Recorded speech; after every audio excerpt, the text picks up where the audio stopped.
Welcome back. Is suffering God's will? Is abuse God's will? No. Nevertheless, he uses it. And suffering, in a sense, it's like, it's hard to say it or something. Yeah, it is God's will, in a sense. You say, what? Well, parents discipline their kids. Is it the parents' desire to punish, hurt, like punish by spanking or grounding them, or doing, withdrawal of privileges, etc.? Do they have pleasure in it? No. I like that Lamentations passage. That verse that just came to me. It says that the Lord does not willingly bring affliction to the children of men, yet He does. He hates it. He hurts it. It grieves Him. By the way, it grieved Him to be able to destroy the millions of people in the flood. But it was necessary. The evil was abounding. He had to put it down. He had to shut it down. So He killed millions of people in the flood of Noah, in Noah's time. And it says it grieved Him that He even made man. But He did, and He has higher purposes, but still He had pain. God lives in continual pain, by the way, 24/7 pain. I know it because I've been with Him enough to feel it and know it and hang out with Him. I'm not loony. It's true. And so what about this suffering thing? It's all the way through the Bible. Suffering is mentioned, and there's purposes of it. And that was number 3, if you remember. As a quick review, my suggestions are theism, deism, like God was very involved and He had made paradise and all. Then because of the fall of man, He sort of, in a sense, not completely, He didn't leave it. He's still there, but He since that time kind of pulled back and let things go, like the curse on the earth, Satan to run rampant. It says He is the little g God of this world. Man kind of turned over and delivered the authority to Satan. That's what it says in Luke 4, by the way, if you read it. Satan said to Jesus in the wilderness, I'll give you all these kingdoms which has been delivered unto me. Who delivered it? Well, I think man did. Adam and Eve. They kind of surrendered themselves to Him.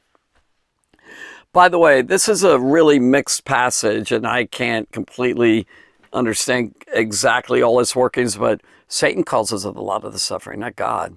Well, Satan did it on Job, but then again, God allowed it. So yeah, He's allowing all of it, and there's purposes to it. But Satan is causing a lot of problems. Or how about this one? This is a big one. Watch out. Human beings cause a lot of the suffering. It wasn't God, but He's allowing it. He gave free will. Oh, that's number 2. Remember theism, deism in the videos. Number 2 is free will to man. It's like God's not causing all this suffering and abuse and all. Of course, He didn't stop a lot of it, but He's allowing it because of free will. And then the third thing I mentioned is the idea of the purposes of God.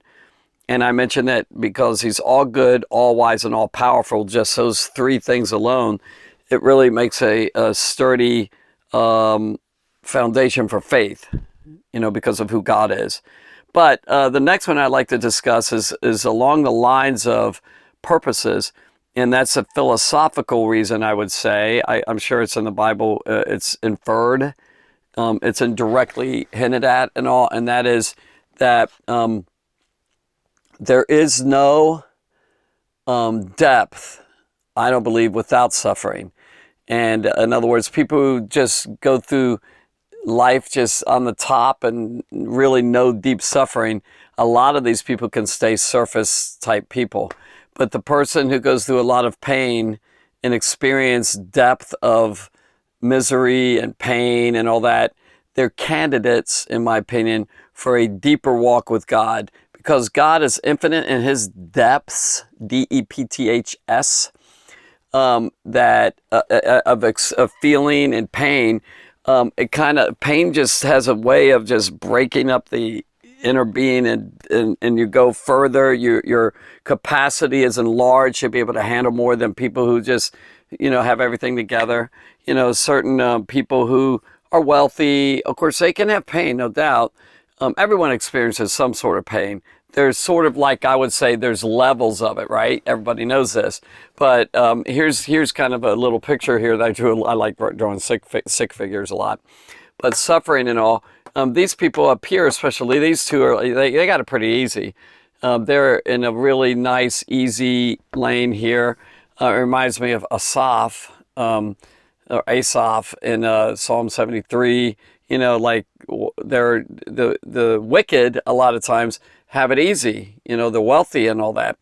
Or the person who lives in a really nice home and has all their needs met, and they're not going through a lot of struggle. They're going through their own little struggles, but a lot of the struggles and things they go through is like really upsetting them. What about the persecuted church, or the people that are horribly enslaved in a slave trade, whether it be labor or sexual slave trade or whatever? It's horrible what they're going through.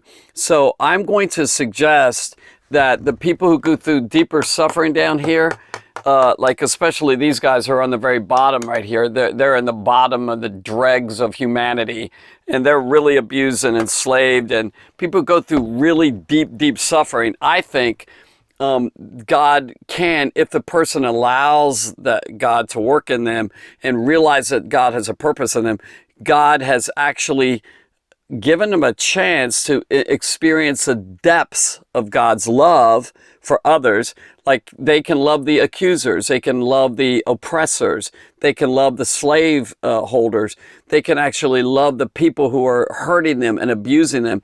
See, they can experience the love of God in a deeper way than the person who has everything's really nice. They're not tested, they're not stretched, no pain, no gain. So the spiritually buffed person and the deeper person is a person who's gone through the pain of building themselves up. So God actually can use suffering in a way that deepens the love of God. Not only the love of God, many attributes of God, like the wisdom of God. They learn how to be far deeper in wisdom than others because they're experiencing so much. They need guidance and help and all that. The help of God comes, you know, a lot of people don't need that much help. They're pretty prospered and they're up here on the higher levels and all. They don't experience really deep suffering, and so they don't have to, they're not, here's another one, faith. All the things, like the person going way down deep into great stuff has a chance to trust God in a far meaningful and deeper way. Their faith is tested like maximum. Job's faith was tested, and he still had faith in God, even though he complained a lot and he was wondering why. He questioned God in so many ways. He still didn't give up God. He still had faith ultimately that God was in control. God really was pleased with that. But his faith was tested. That goes for anybody who goes really into the deep depths of abuse and suffering and sicknesses and, you know, all sorts of trials and troubles. You know, the scriptures are really powerful in that. James 1, it says that the trial of your faith may, 1 Peter 1, and also James 1, count all joy when you fall into temptations. It leads you to being perfect. I mentioned that in one of the videos. And then the trial of your faith is more precious than of gold, though it be tried with fire. So it's like your gold being put in the fire. What does it do? The suffering and the pain and the abuse and whether it's physical, emotional, spiritual, sexual, all of it can be used if you allow it to deepen a deep relationship with God. I just don't believe people that go through a lot of stuff have much depth. Now, you can be, let's say, very wealthy. You can have it all together. You have everything really nice. You're in a bubble. You're in a castle, whatever. Now, that person can experience very deep depths. It's not like they can't do it. They have no way.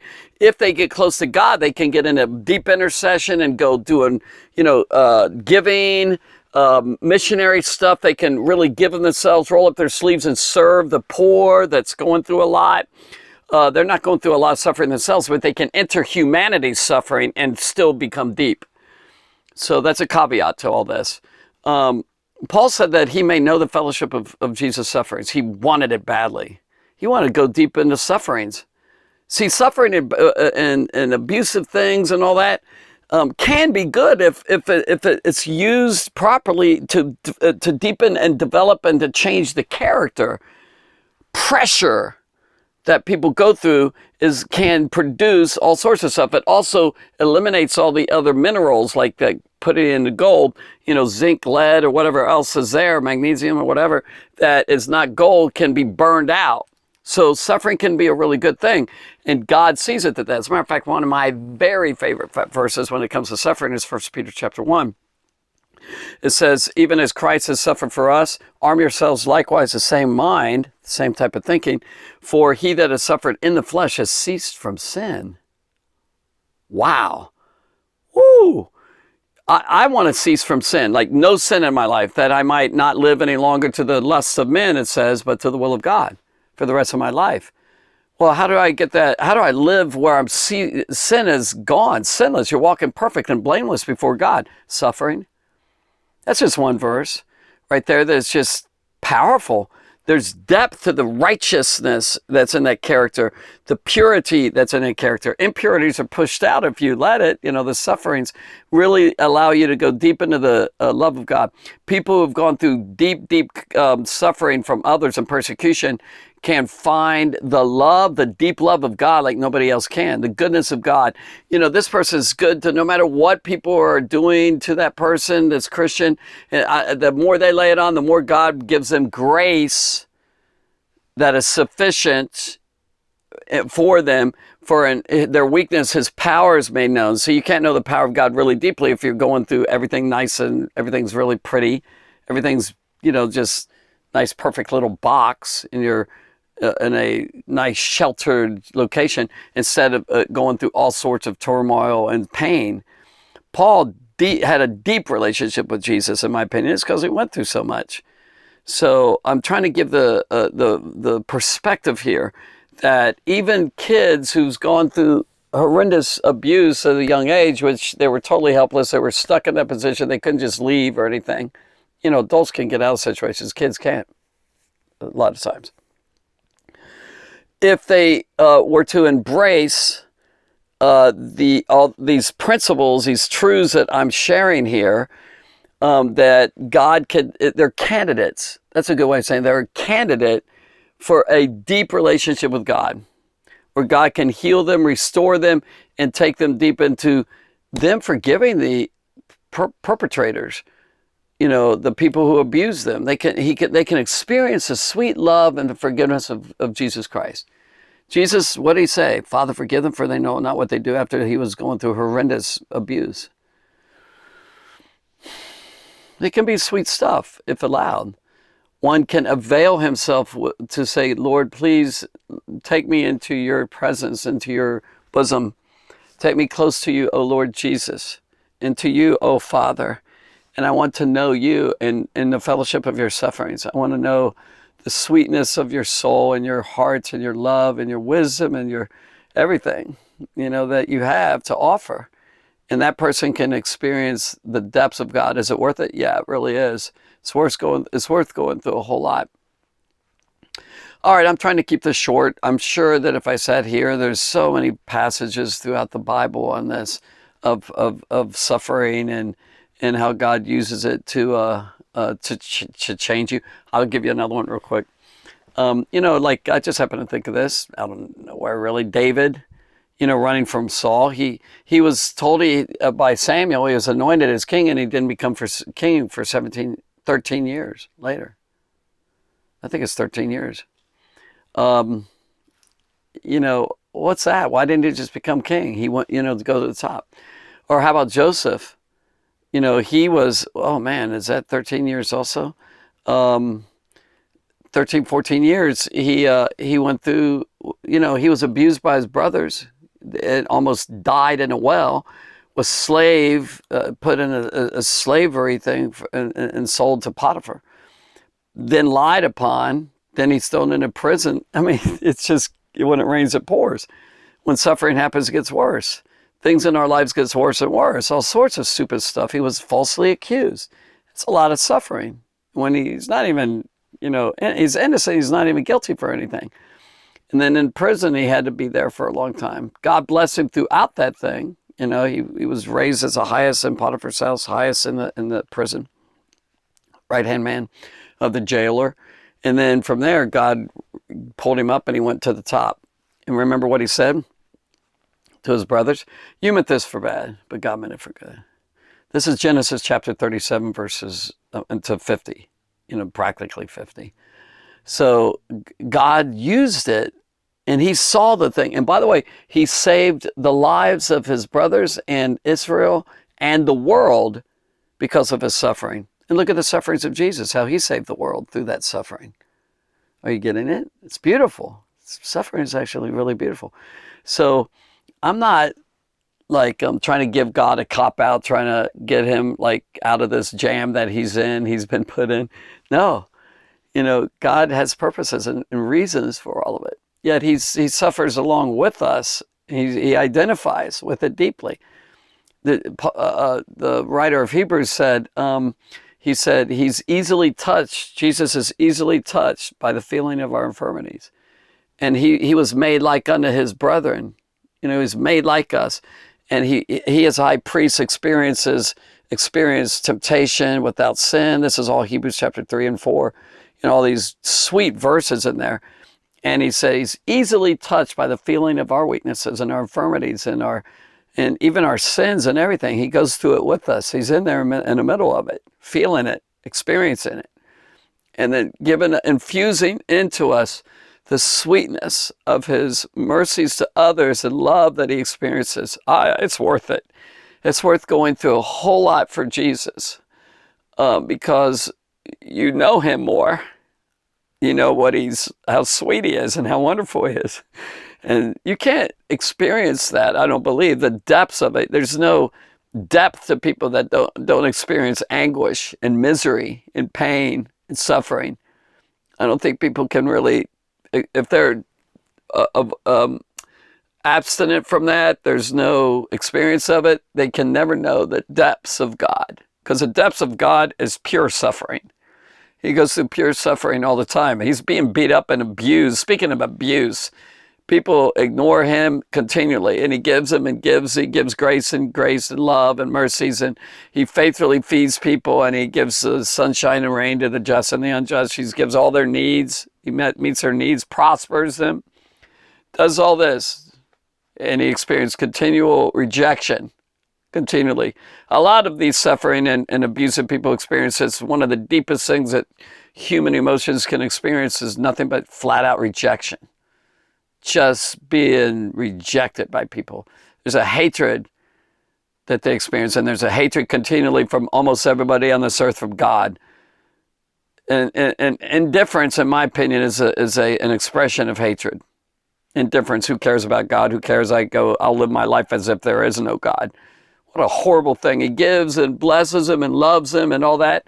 He's not a pitying, self-pitying, like poor me God at all. But he's a kind, sweet, generous, blessed, darling of the universe, sweetheart of a God. That's who he is. And his suffering that he's gone through produces that. It doesn't produce it, it produces it in us because we can experience what he goes through. And in Hebrews 5, by the way, here's another benefit of suffering, that Jesus says, learned obedience through the things which he suffered. Because it's really easy to obey God and praise God when things are going bad. But what if you're obeying God when you don't, in the face of just flat out pain, and you still obey God? You're really learning obedience. Jesus learned obedience. He was human. He learned obedience as a human. So he went through it. And by the way, he went through a point where he says, if it be possible, I don't want to do this. He felt the humanity of himself. Like, I don't want to take this cross on. Nevertheless, yet not my will, but yours be done. He went through choices too. And you have a choice. What your reaction or response is to whatever you've gone through, and what you've gone through in the past, what you're going through now, what you're going to go through in the future. It's all worth it, my friend. And it's worth embracing suffering. I like what Philip says, by the way. I thought of this. Philip says, James 1, it says something to the effect, do not treat the sufferings and trials that you're going through, he said trials, as though they were intruders, but welcome them as friends. That's a sweet way of saying it. Really different. Intruders, what are you doing? You're invading in my life. You're violating me and all that. You embrace them. Now, that doesn't mean you lay down and let's say you're in an abusive relationship. You're just, okay, well, I'll just take it for the rest of my life. You need to find out the wisdom of God, maybe give a lot of patience and love for that person and get out of that relationship. Or a child needs to get help. It doesn't mean they just continue in that relationship. We say, Gordon, are you supposed to embrace it? Yeah, but you take it, what's happening, and there's a place for withdrawing and getting away from it, but take the wisdom and the love of God into you so that you forgive completely and you become like God. And so I believe this whole creation thing and allowing the sufferings is a way to take humans and to make them like Jesus in character, the depths of his character. There's no depth of character without pain and going through tough times. And general stereotypical statement, but I think it has some validity to it. And then God uses whatever years that you have, and he puts pressure and he allows pressure and allows the devil and allows people to do what they want. And what that does is it compresses you. It pushes you into a narrow way. Remember, Jesus said, narrow is the road that leads to life. It's narrow. It's hard to forgive. It's hard. Well, it's not that hard when you get Christ in you and you just experience his presence. And then the way to get you become like Jesus is to make you go through really painful stuff. The way to make great anythings, basketball, sports players, basketball, football, wrestling, whatever it is, right, is to go through tremendous pain and discipline and exercise and everything. Suffering, self-denial, all that stuff. And then that produces the opportunity to be spiritually buffed or physically ready to meet challenges in a contest. Your opponents, your enemies of soccer players and all that. And it's a lot of suffering to get there, a lot of discipline to get there, a lot of denials and sacrifice to get there, a lot of sacrifice. See, if there's a lot in this thing, and if someone were to embrace it and welcome them as friends and embrace the suffering and let it work in you, God working in you through the suffering, our light affliction, which is but for a moment, works for us an exceeding and eternal weight of glory. So says Paul in chapter 4 of 2 Corinthians. All things work together for good. Work together for good. All things. What? Bad things? Terrible things? Yeah. Groanings, sufferings. Okay. Now I'm kind of repeating too much, probably. It's fun to talk about that. I like to swim in this stuff. It's sweet stuff. All right. Hope that helps. God bless you. Thanks for listening.